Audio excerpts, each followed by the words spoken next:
সুন্দর সে জায়গায় দাঁড়িয়ে যারা টাকা পয়সা আছে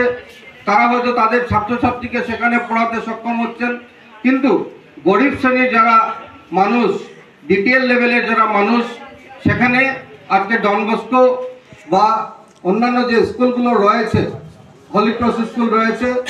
বা বিভিন্ন ইংলিশ মিডিয়াম স্কুল রয়েছে, এই স্কুলগুলোতে তাদের ছাত্রছাত্রীকে দেওয়ার ক্ষমতা নেই, তাদের এই টাকা পয়সা নেই। তার জন্য আমাদের সরকারি বিদ্যালয়ে যাতে একটা ভালো সুন্দর ক্লাসরুম, ভালো একটা লাইব্রেরি হয়, ভালো অডিটোরিয়াম হয়, সেই কথা চিন্তা করে আজকে আমাদের মাননীয় মুখ্যমন্ত্রী ডক্টর হিমন্ত বিশ্ব শর্মা কাজ করেছেন, যার জন্য আজকে অদরস্থান হায়ার সেকেন্ডারি স্কুল আমি আশা রাখছি আরও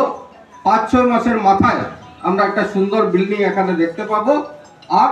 আমাদের ছাত্রছাত্রীরা সেখান থেকে উপকৃত হবেন। আজকের দিনে আসামের মাননীয় মুখ্যমন্ত্রী ছাত্রীদের উৎসাহিত করার জন্য বিভিন্ন স্কিম হাতে নিয়েছেন। কেন স্কিম হাতে নিয়েছেন?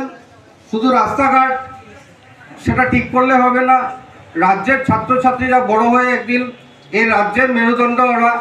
এই রাজ্যকে এগিয়ে নিয়ে যেতে হলে যুব সমাজকে তাদের ফ্যাসিলিটি দিতে হবে, ছাত্রছাত্রীদের শিক্ষায় মনোনিবেশ করার জন্য তাদেরকে উৎসাহিত করতে হবে। তার জন্য আপনারা দেখেছেন বিশেষ করে ছাত্রীদের জন্য নিযুত ময়না স্কিমের একটা উল্লেখ করা হয়েছে, আর এই নিযুত ময়না স্কিম থেকে আমরা দেখেছি অনেক ছাত্রীরা যারা ম্যাট্রিক পাস করে হায়ার সেকেন্ডারি ভর্তি হয়েছেন বা হায়ার সেকেন্ডারি পাস করে যারা ডিগ্রিতে ভর্তি হয়েছেন বা ডিগ্রি থেকে যারা আর উচ্চশিক্ষায় শিক্ষিত হওয়ার জন্য মাস্টার ডিগ্রি করছেন, তাদেরকে সরকার